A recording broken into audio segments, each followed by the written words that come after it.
पुलवामा हादसा जब हुआ, सत्यपाल मलिक जम्मू कश्मीर के राज्यपाल थे। वो गोवा और मेघालय के राज्यपाल भी रह चुके हैं, लेकिन कश्मीर के राज्यपाल रहते उनके पास कई ऐसी बातें आई होंगी, या तो वो ही जानते हैं या फिर केंद्र सरकार उन बातों को जानती है।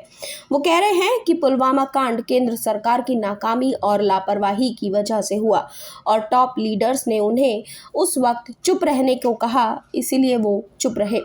मलिक साहब ने पुलवामा की ये परतें दूसरी बार खोली हैं। इससे पहले भी वो इस बारे में बहुत कुछ बोल चुके हैं। उनका कहना है कि हजारों जवानों को जम्मू से श्रीनगर जाना था। सीआरपीएफ की तरफ से गृह मंत्रालय को रिक्वेस्ट भेजी गई कि हमारे जवानों को श्रीनगर भेजने के लिए 4 विमानों की व्यवस्था की जाए।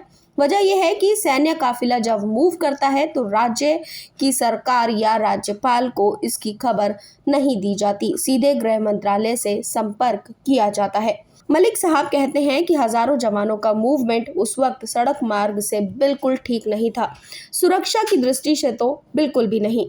खैर, विमानों की मांग से संबंधित सीआरपीएफ की रिक्वेस्ट 4 महीने तक गृह मंत्रालय में पड़ी रही और आखिरकार जब ये परमिशन देने से गृह मंत्रालय ने इनकार कर दिया तो मजबूरन इतनी बड़ी संख्या में जवानों को सड़क मार्ग से जाना पड़ा। नतीजा हुआ कि हमारे 40 जवान शहीद हो गए और किसी को कोई फर्क नहीं पड़ा। मलिक साहब का कहना है कि सरकार की गलत नीतियों और गलत निर्णय की वजह से ही ये हादसा हुआ था।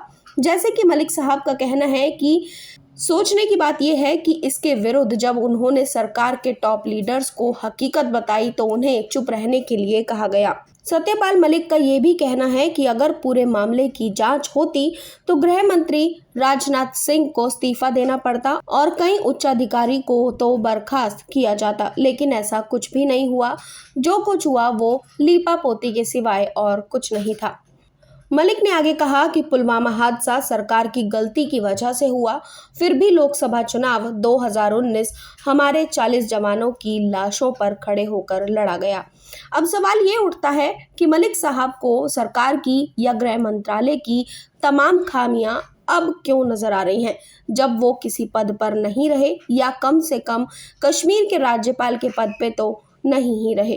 अगर सत्यपाल मलिक इतने ही ईमानदार और सच के पहरेदार हैं तो ये बात उन्होंने तब क्यों नहीं बताई जब पुलवामा हादसा हुआ? तब क्यों बड़े लोगों के कहने पर चुप रहे? सच को सही रूप से सबके सामने रखते। पद के लालच में चुप बैठना या बैठे रहना कौन सी ईमानदारी की किताब में लिखा है? अब जब पद ही नहीं रहा तब ये ढिंढोरा पीटते फिर रहे हैं, इसका क्या मतलब समझा जाए?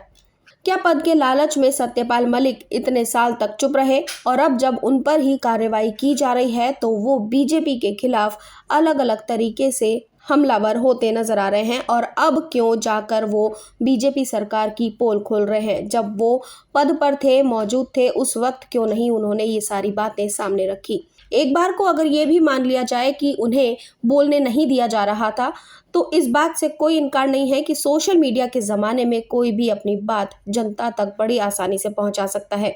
तो उस वक्त सत्यपाल मलिक ने सोशल मीडिया का सहारा लेकर अपनी बातें और इतना बड़ा ये खुलासा पहले क्यों नहीं किया? आपकी इस बारे में क्या राय है? कमेंट बॉक्स में ज़रूर बताएं और साथ ही इस वीडियो को लाइक और शेयर करना बिल्कुल ना भूलें।